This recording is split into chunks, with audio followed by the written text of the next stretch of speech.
मैं सूर्यकांत केलकर भारत रक्षा मंच का राष्ट्रीय संयोजक हूं।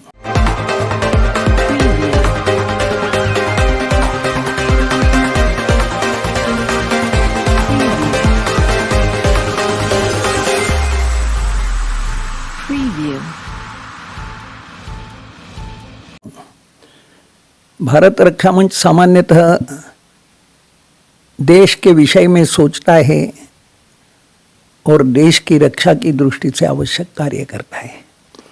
लोग इसको राजनीति कहते हैं, किंतु ये राजनीति हम नहीं मानते। और इतनी राजनीति हर एक नागरिक ने जो वोट देता है उसने करनी ही चाहिए, देश का विचार करना ही चाहिए।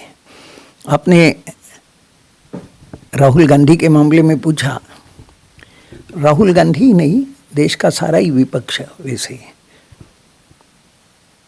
लगातार प्रधानमंत्री के मामले में आलोचना करता आ रहा है। प्रधानमंत्री जब जीते, आपको सब लोगों को ध्यान होगा कि किस तरह से उनकी आलोचना की गई कि वो पढ़े लिखे नहीं है, उनको अंग्रेजी नहीं आती, उन्होंने बीए नहीं किया है, इसके प्रमाण मांगने शुरू हुए। वो चाय बेचने का काम करते रहे वगैरह वगैरह। और प्रयत्न किया गया कि एक निर्वाचित प्रधानमंत्री को जनता के बीच बदनाम करने का, उनके ऊपर ऐसी ओछी बातें उछालने का प्रयत्न किया गया।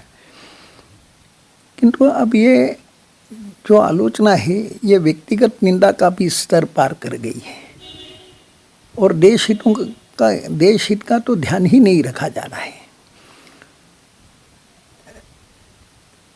राहुल गांधी को बहुत अच्छा अवसर था देश में बोलने का। 4 राज्यों में चुनाव हुए थे। राहुल गांधी वहाँ जाकर अपने लोगों को मोदी जी के मामले में, भाजपा के मामले जो कुछ है कह सकता। राहुल गांधी ने ये मार्ग नहीं चुना। क्यों नहीं चुना ये मैं थोड़ा यूँ बताना चाहूँगा कि ये मार्ग राहुल गांधी ने इसलिए नहीं चुना कि अब जो मोदी जी के आलोचक है और जितनी घटिया आलोचना या निंदा वो कर रहे हैं, उसके कारण कहीं कहीं उन्हें जनता के क्रोध का, रोष का, गुस्से का सामना करना पड़ रहा है। और ये गुस्सा कहीं न कहीं मारपीट में भी बदलने की संभावना है। शायद इसी भय से राहुल गांधी वहाँ चुनाव सभाओं में मोदी जी की आलोचना, तथ्यात्मक आलोचना करते तो शायद कांग्रेस को कुछ अच्छा लाभ होता। किंतु वहाँ जाने से राहुल गांधी ने परहेज किया।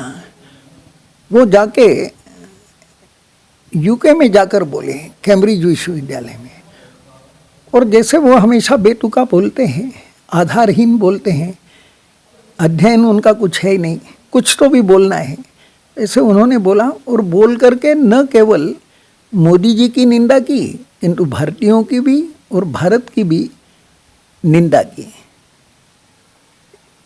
ऐसा लगता है कि राहुल गांधी जी ने एक तरह से तय किया है कि कांग्रेस यहाँ समाप्त हो।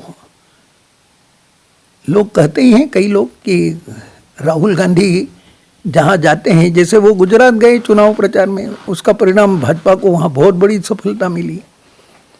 वो हिमाचल प्रदेश गए नहीं, वो नहीं गए इसलिए कांग्रेस वहाँ जीत गई। तो राहुल गांधी ये कांग्रेस के हार का एक प्रमुख कारण बनते जा रहे हैं देश में। और उसका कारण भी ये है कि उटपटांग बातें, आधारहीन बातें, तथ्यहीन बातें, अध्ययन बिना कुछ तो भी बोलना है, इस प्रकार की बातें। इसके कारण राहुल गांधी का स्तर तो लोगों के ध्यान में आ ही रहा है। किंतु कुल मिलाकर इस बीच मोदी जी ने अपना ग्राफ काफ़ी ऊंचा उठाया है। मोदी जी एक सामान्य राजनेता अब नहीं है, मोदी जी जन नेता है। मोदी जी सैनिकों के बीच जाकर हमेशा दिवाली अपनी मना रहे हैं। सामान्यतः देश का जितना सैनिक वर्ग है, सैनिक परिवार है, ये सब मोदी जी के वोटर बन गए हैं। मोदी जी का अपना एक वोट बैंक तैयार हो गया है, स्वयं का व्यक्तिगत। विरोधियों ने ये सोचना चाहिए कि मोदी जी कैसे हैं। खिलाड़ियों से मोदी जी के जितने अच्छे संपर्क है, आज खिलाड़ियों के परिवार सब मोदी जी के समर्थकों में खड़े हैं। मोदी जी जो महिलाओं का सम्मान करते हैं, मोदी जी जो वनवासियों का सम्मान करते हैं, द्रौपदी मुर्मू उसका उदाहरण है। आज वनवासी वर्ग, महिला वर्ग ये मोदी जी का प्रबल समर्थक बन गया है। साधु संत मोदी जी को देखकर उनको ये लगता है कि हमारे बीच का ही एक सन्यासी है। देश भर का साधु संत सन्यासी ये मोदी जी का वोटर बन गया है। हर प्रकार के वर्ग को, किसान,